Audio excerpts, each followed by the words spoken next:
કેમ છો મિત્રો? આજે આપણે ચર્ચા કરીશું ચાર્ટર એક્ટ 1833 વિશે। આ અધિનિયમની મુખ્ય જોગવાઈઓમાં ઈસ્ટ ઇન્ડિયા કંપનીનું વ્યાપારિક કાર્ય એ સંપૂર્ણ રીતે સમાપ્ત થયું। હવે કંપની ફક્ત વહીવટી સંસ્થા બની।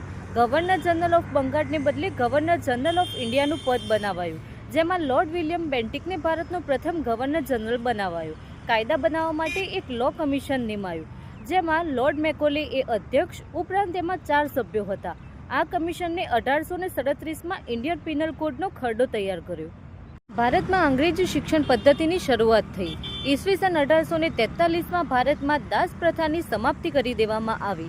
ચાર્ટર એક્ટ 1833 અંતર્ગત સિવિલ સેવકોની પસંદગી માટે સ્પર્ધાનું આયોજન શરૂ કરવા પર ભાર મૂકવામાં આવ્યો, જે મુજબ રંગ, જાતિ અને ધર્મને આધારે ભારતીયોને કોઈ હોદ્દા અથવા તો કાર્યાલય તથા રોજગારથી વંચિત રાખવામાં આવશે નહીં।